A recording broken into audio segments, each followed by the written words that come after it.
Civilized man, a portrait. Our determination to banish the irregular, the unexpected, and the misshapen from the human landscape verges on indecency. That certain tribesmen still choose to devour their surplus elders is doubtless deplorable, but I cannot conclude that such picturesque Sybarites must be exterminated. After all, cannibalism is a model closed economy, as well as a practice likely to appeal, someday, to an overpopulated planet. However, it is not my intention to bemoan the lot of the man-eaters. Though they are mercilessly oppressed, though they live in terror, the great losers of today's world. I grant the fact their case is not necessarily an excellent one. Moreover, they are dying out, a hard-pressed minority, bereft of self-confidence, incapable of pleading their own cause. Quite different is the situation of illiterates, a considerable group attached to their traditions and privileges, tyrannized with a virulence which is quite unjustified. For after all, is it an evil not to know how to read or write? In all honesty, I cannot think so. As a matter of fact, I believe that when the last illiterate has vanished from the earth, we can go into mourning for man. The interest civilized man takes in the so-called backward peoples is highly suspect. Unable to bear himself any longer, he busily unloads on them the excess evils which overwhelm him, urges them to sample his miseries, begs them to confront a destiny he can no longer face alone. Brooding over their good luck in not having developed, he envies them with all the resentment of a failed desperado. What right have they to hold themselves apart, outside the process of degradation he himself has endured so long, and from which he cannot manage to extricate himself? Civilization, his fabrication and his folly, seems a punishment he has inflicted on himself. Now it is his turn to inflict it on those who have hitherto escaped. Come share its calamities, be partners in my hell. That is the meaning of his solicitude. That is the basis of his indiscretion and his zeal. Oppressed by its discontents, and even more by its benefits, he will not rest until he has imposed them on those fortunately exempt. This was his behavior even in the days when, not yet enlightened, nor tired of himself, he indulged his greed, his thirst for adventure and infamy. At the height of their power, the Spaniards must have felt oppressed as much by the demands of their faith as by the rigors of the church. The conquest was their revenge. If you try to convert someone, it will never be to effect his salvation, but to make him suffer like yourself, to be sure he is exposed to the same ordeals and endures them with the same impatience. You keep watch, you pray, you agonize, provided he does too, sighing, groaning, beset by the same tortures that are racking you. Intolerance is the work of ravaged souls whose faith comes down to a more or less deliberate torment they would like to see generalized, instituted. The happiness of others never having been a motive or principle of action, it is invoked only to appease conscience or to parade noble excuses. Whenever we determine upon an action, the impulse leading to it and forcing us to complete it is almost always inadmissible. No one saves anyone, for we save only ourselves, and do so all the better if we disguise as convictions the misery we want to share, to lavish on others. However glamorous its appearances, proselytism nonetheless derives from a suspect generosity, worse in its effects than a patent aggression. No one is willing to endure alone the discipline he may even have assented to, nor the yoke he has shouldered. Vindication reverberates beneath the missionary's bonhomie, the apostle's joy. We convert not to liberate, but to enchain. Once someone is shackled by a certainty, he envies your vague opinions, your resistance to dogmas or slogans, your blissful incapacity to commit yourself. Blushing in secret for belonging to a sect or a party, ashamed of possessing a truth and of being enslaved by it, it is not his acknowledged enemies he resents, those who profess another, but you, the indifferent, guilty of pursuing none. And if, in order to escape the servitude into which he has fallen, you seek refuge in vagueness or caprice, he will do everything in his power to forestall you, to hold you in a thrall analogous and, if possible, identical to his own. The phenomenon is so universal that it exceeds the realm of convictions to encompass that of renown. Literature, as we might expect, will afford a painful example. What writer enjoying a certain fame does not ultimately suffer from it, enduring the discomfort of being known or understood, of having a public, however limited it may be? Envious of his friends who loll in the comforts of obscurity, he will do his best to pull them out of it, to trouble their peaceful pride, in order that they may, too, be subjected to the mortifications and the anxieties of success. To achieve his ends, any tactic will seem fair. Henceforth their life will become a nightmare. He nags them, urges them to produce, to exhibit themselves. He thwarts their aspiration to a clandestine glory, that supreme dream of the sensitive and the ebulic. Write, publish, he keeps urging furiously, shamelessly. The wretches obey without suspecting what is in store for them. He alone knows. He lies in wait, parading their timid divagations with violence, with extravagance, with a desperate warmth, and, in order to cast them into the abyss of actuality, finds or invents for them enthusiasts, disciples, surrounding them with a throng of readers, those omnipresent and invisible murderers. The crime committed, he subsides, withdraws, gratified by the spectacle of his protégés, at grips with his own shames and torments, the shames and torments well accounted for by the remark of some Russian writer, "You can go mad at the mere thought of being read." Just as the author, stricken and tainted by fame, tries to spread it to those not yet infected, so the civilized man, victim of an exacerbated consciousness, strives to communicate its pangs to peoples refractory to his fragmentation.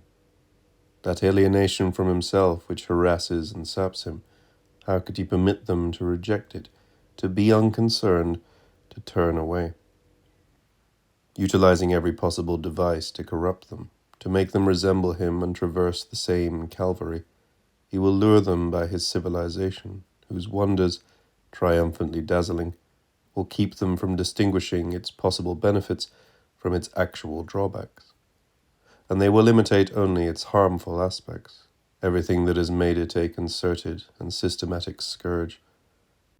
Were they up to now innocuous and carefree? Henceforth they will seek to be strong and dangerous to the great satisfaction of their benefactor, conscious that, as a matter of fact, they will be, following his own example, strong and endangered. He will be interested in them, then, and will help them. What a relief to watch them get entangled in the same problems, entombed in the same destiny. All he asked was to make them complicated, obsessed, demoralized, their neophyte enthusiasm for luxury and machines, for the deceptions of technology, comfort and reassure him. They swell the numbers of the condemned, add unhoped-for fellow sufferers who can help him in their turn, taking upon themselves a part of the burden that is crushing him, or, at least, bearing one that is as heavy as his own. This is what he calls advancement, a word well chosen to camouflage both his treachery and his wounds. Vestiges of humanity are still to be found only among the peoples who, outdistanced by history, are in no hurry to catch up.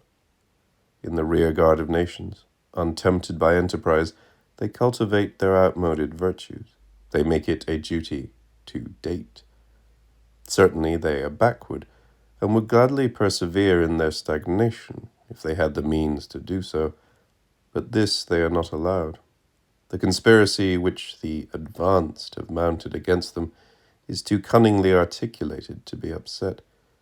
Once the process of degradation is underway, their rage at having been unable to oppose it will lead them, with the brashness of beginners, to accelerate its course, to espouse and exaggerate its horror, according to the law by which a new evil invariably prevails over an old good.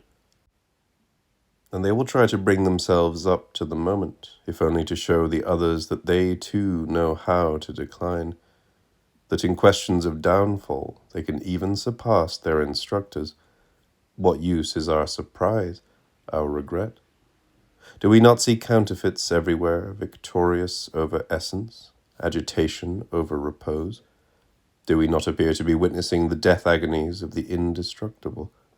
Every step forward, every form of dynamism entails something satanic.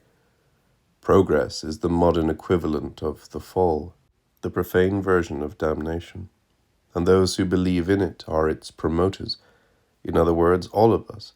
For what are we but an army of the damned, predestined to the foul, to these machines, to these cities of which only an exhaustive catastrophe could rid us?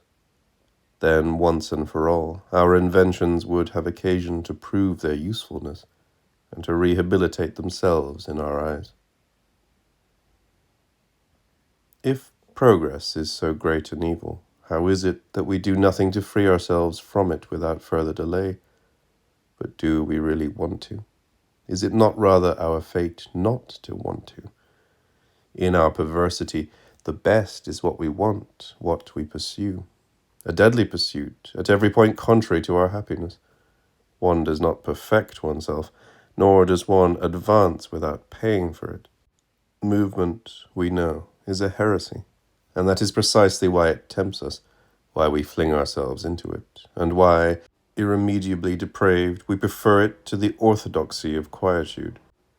We were created to vegetate, to prosper in inertia, and not to destroy ourselves by speed and by hygiene, the cause of the proliferation of these bodiless and aseptic beings, of this swarm of spectres where everything fidgets and nothing lives.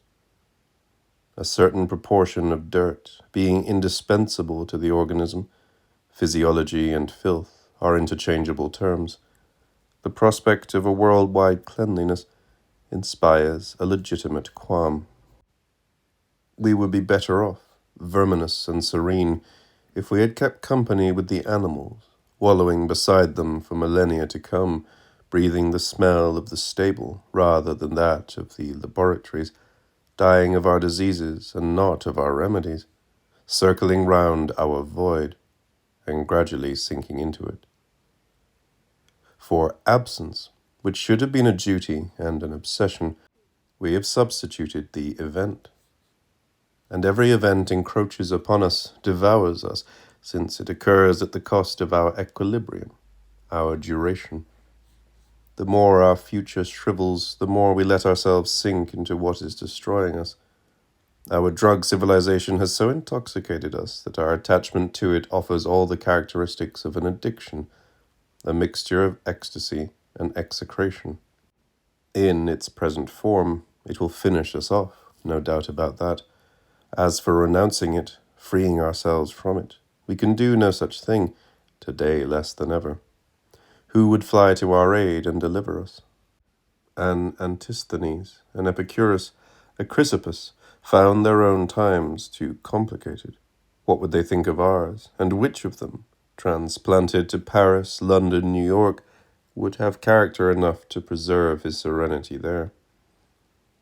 In every respect healthier and better balanced than we, the ancients might have managed without wisdom. They elaborated it nonetheless. What disqualifies us forever is that we have neither concern nor capacity for it.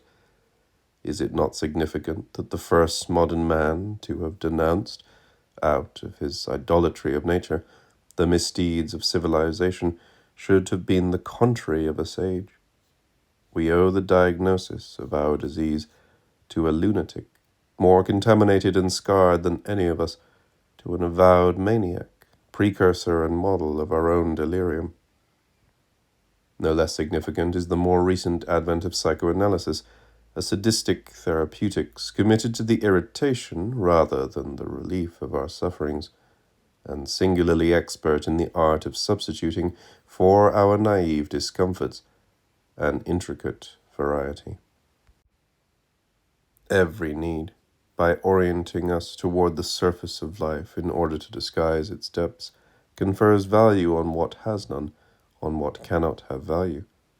Civilization, with all its panoply, is based on our propensity to the unreal, to the useless. If we agreed to reduce our needs, to satisfy only necessities, civilization would crumble forthwith.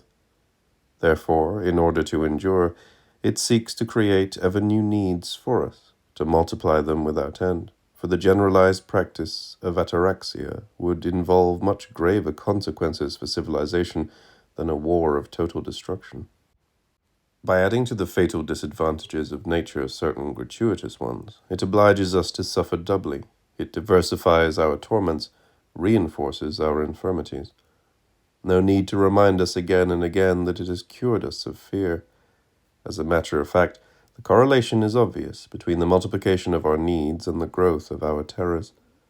Our desires, sources of our needs, provoke in us a constant anxiety, much more unbearable than the shudder inspired in the state of nature by some fugitive danger.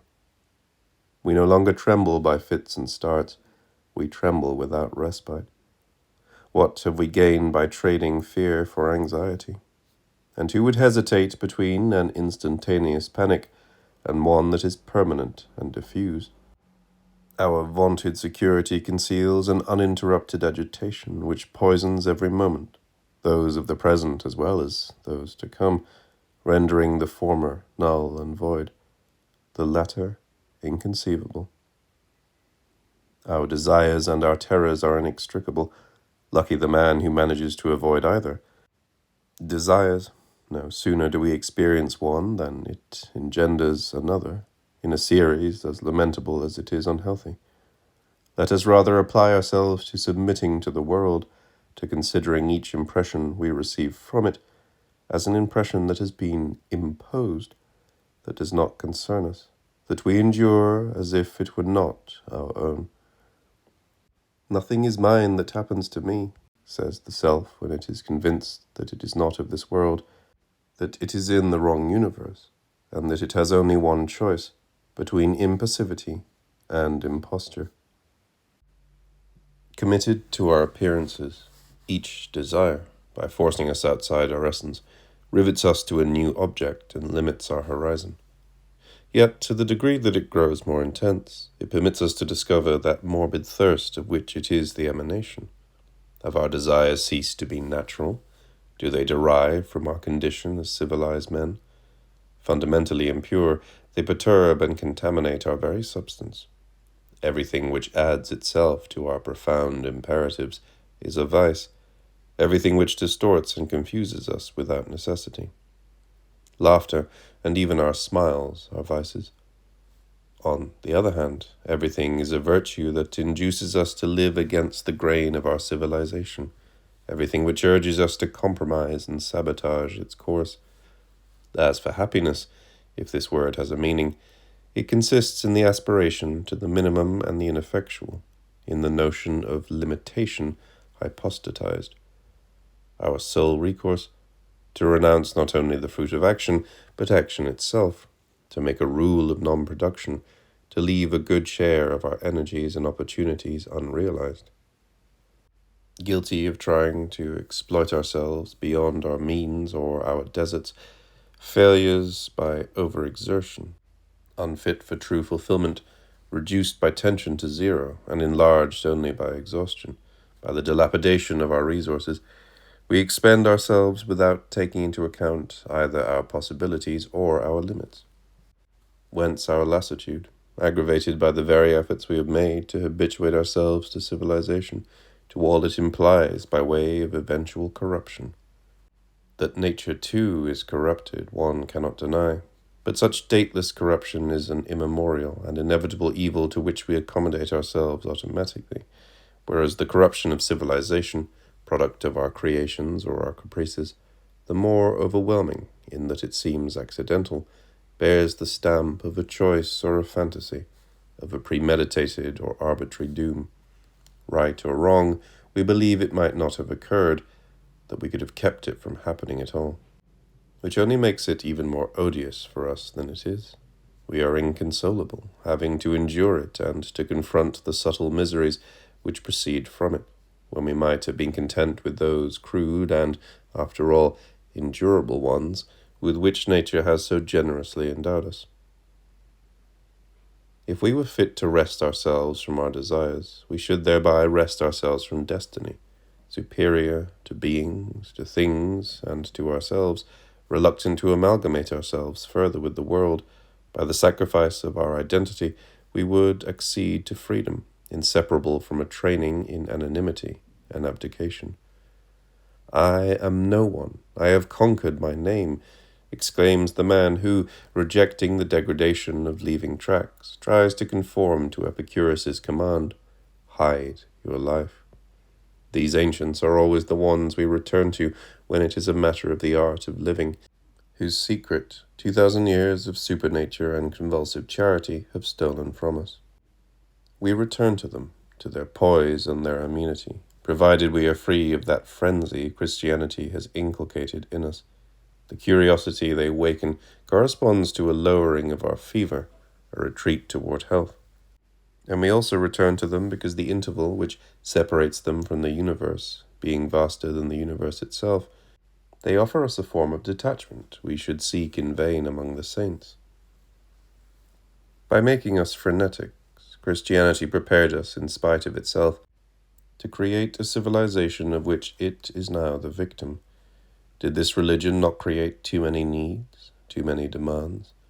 Initially inward, these needs and demands were gradually corrupted and externalized, just as the fervor, generating so many suddenly interrupted prayers, unable to subside or to remain unemployed, was to apprentice itself to makeshift gods and to forge symbols befitting their vacuity.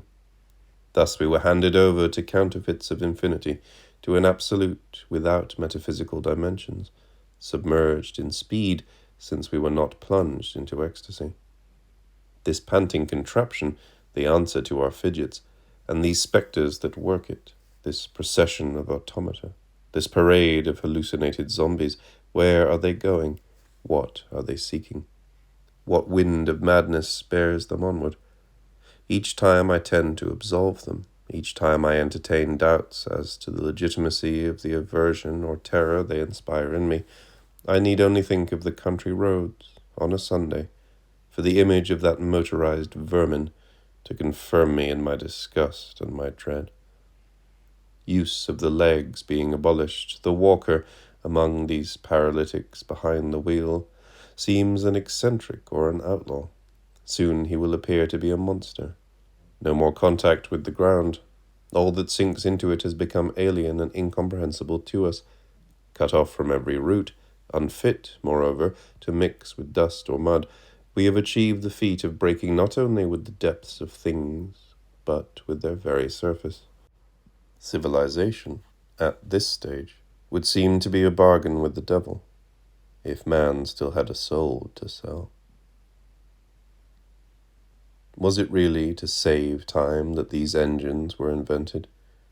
More deprived, more disinherited than the troglodyte, civilized man has not one moment to himself. His very leisure is feverish, oppressive.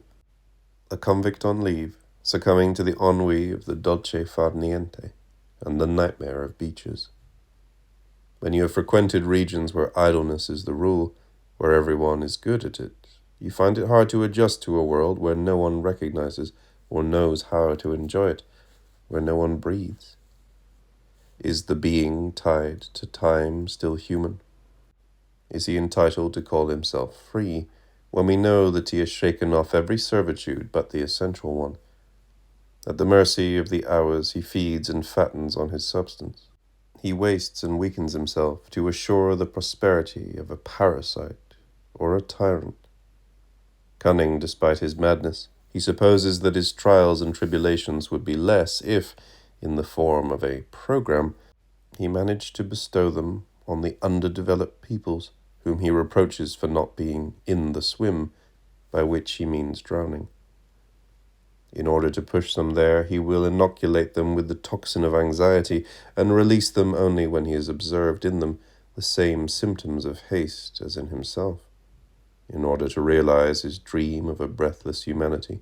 Bewildered and time-bound, he will cross continents, ever in search of new victims on whom to vent the overflow of his feverishness, his darkness. Contemplating him, we glimpse the true nature of hell. Is that not the place where one is condemned to time for all eternity? Though we have conquered the universe and taken possession of it, so long as we have not triumphed over time, we remain slaves. Such victory is won by renunciation, a virtue to which our conquests make us particularly unsuited, so that the greater their number, the more obvious our subjection. Civilization instructs us how to take hold of things, whereas it is the art of letting them go that it should teach us. For there is no freedom, no real life, without an apprenticeship to dispossession. I seize an object, I consider myself its master. As a matter of fact, I am its slave, as I am the slave of the instrument I make, the tool I use. Every new acquisition signifies a new chain, every power factor a cause of impotence. Even our talents contribute to our bondage. The man who raises himself above others is less free than they are. Inseparable from his faculties and his ambitions, a prisoner of his gifts, he asserts them at the cost of his salvation. No one liberates himself if he insists upon becoming someone or something. All that we possess or produce, all that is superimposed upon our being or proceeds from it, denatures us, smothers us, and our very being. What a mistake, what an injury to have adjoined it to existence, when we might have persevered intact in the virtual, the invulnerable. No one recovers from the disease of being born, a deadly wound if ever there was one. Yet it is with the hope of being cured of it someday that we accept life and endure its ordeals. The years pass, the wound remains. The more complicated and differentiated civilization becomes, the more we curse the links which bind us to it. According to Soloviev, it will come to an end, which the Russian philosopher called the end of all things, in the middle of the most refined century. This much is certain. Civilization was never so threatened or detested as at the moments when it seemed best established. Witness the attacks made at the height of the age of reason, against its practices and prowess, against every conquest it prided itself upon. In cultivated periods, men make it a kind of religion to admire what was admired in primitive times, notes Voltaire. Hardly one, let us admit, to understand the rationale of so correct an enthusiasm. It was, in any case, during the period of the Salon, that the return to nature became a rule, just as ataraxia could be conceived only in a time when, weary of divagations and systems, minds preferred the delights of a garden to the controversies of the agora. The appeal to wisdom always issues from a civilization out of patience with itself. Oddly enough, it is difficult for us to imagine the process which brought to satiety that ancient world, which, compared with ours, seems to us in all its phases the ideal object of our regrets. Moreover, compared to an unnamable present, any other age seems blessed to us. By straying from our true destination, we shall enter, if we are not there already, the century of the end, that refined century par excellence, though complicated would have been the better adjective, which will necessarily be the one in which, on every level, we shall find ourselves at the antipodes of what we should have been. The evils implicit in our condition prevail over what is good. Even if they were balanced, our problems would not be solved. We are here to do battle with life and death, not to dodge them, as we are urged to do by civilization. An enterprise of dissimulation, glossing over the insoluble. Because it contains no principle of duration within itself, its advantages, so many impasses, help us neither to live nor to die. Were it to succeed, seconded by a useless science, in ridding us of all our afflictions, or to entice us, in bestowing the other planets as a reward, civilization would manage only to increase our mistrust, our exasperation. The more it struts and struggles, the more we envy the ages which possess the privilege of knowing nothing of the conveniences and the wonders it keeps showering upon us. With bread and a little water, a man can be as happy as Jupiter, kept repeating that sage who advised us to hide our lives. Is it nonsense to keep quoting him? But to whom are we to turn? Whom are we to ask for advice? Our contemporaries, those indiscreet, frustrated creatures who, by deifying confession, appetite, and effort, are guilty of having turned us into lyrical puppets, as insatiable as we are exhausted. The only excuse for their fury is that it derives not from a fresh instinct or a sincere impulse, but from panic in the face of a sealed horizon. So many of our philosophers who brood flabbergasted over the future are really no more than the interpreters of a humanity which, realizing that the moments are escaping, struggles not to think about it, and thinks about it continually. Their systems generally offer the image, and in a sense the discursive development of that obsession. Similarly, history could solicit their attention only at a moment when man has every reason to doubt that it still belongs to him, that he continues to be its agent. Indeed, everything suggests that since history too escapes him, man is beginning a non-historical career, brief, convulsive, which relegates to the rank of insipidity the disasters with which he was hitherto so smitten.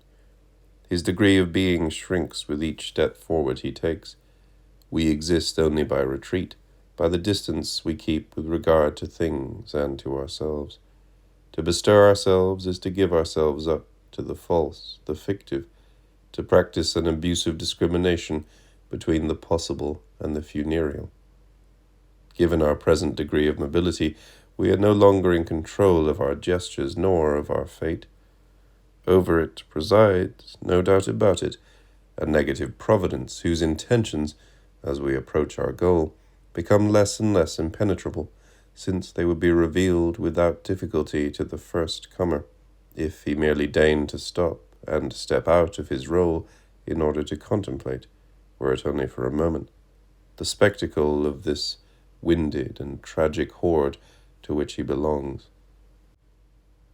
All things considered, the century of the end will not be the most refined or even the most complicated, but the most hurried, the century in which its being, dissolved in movement, civilization, in a supreme impulse toward the worst, will fall to pieces in the whirlwind it has raised. Now that nothing can keep it from being engulfed, let us give up practicing our virtues upon it. Let us even manage to discern, in the excesses it delights in, something exalting, something which invites us to moderate our outrage and reconsider our scorn. In this fashion, these spectres, these automata, these zombies, are less detestable if we reflect upon the unconscious motives, the deeper reasons for their frenzy. Do they not feel that the interval granted them is shrinking day by day, and that the denouement is taking form? And is it not to ward off this notion that they immerse themselves in speed? If they were sure of another future, they would have no motive to flee nor to flee themselves. They would slow down their cadence and take up residence, fearlessly, within an indefinite expectation. But for them there is not even a question of one future or another, for they quite simply have none whatever. That is the dim, unformulated certainty rising out of the very panic of the blood, which they dread considering, which they seek to forget by hurrying, by moving ever faster, by refusing to have the slightest moment to themselves. Yet the ineluctable which that moment masks is what they meet by the very speed which, in their minds, should save them from it. Of so much haste, of so much impatience, our machines are the consequence and not the cause. It is not they who are driving civilized man to his doom.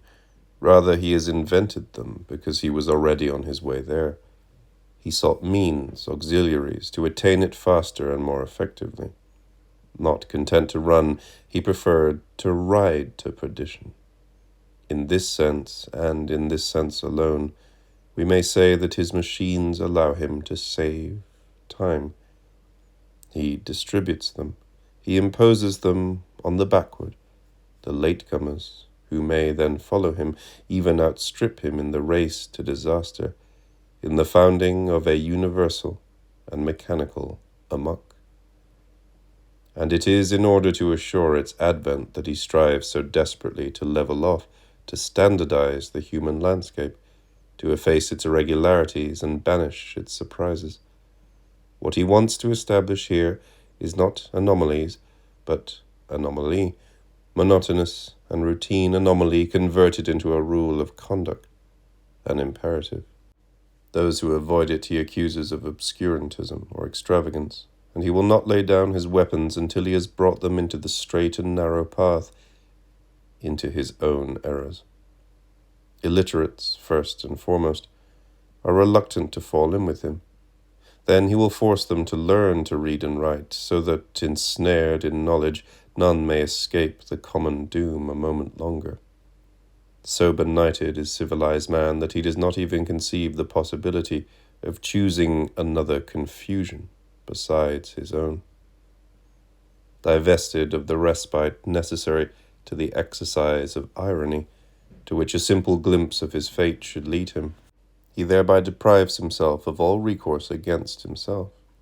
He merely becomes more deadly to others. Aggressive and pitiable both, there is a certain pathos about him. We understand why. Seeing him inextricably distracted, we feel a certain embarrassment about denouncing and attacking him, not to mention the fact that it is always bad taste to abuse an incurable, however odious he may be. But if we were deterred by bad taste, could we make the slightest judgment on anything whatever?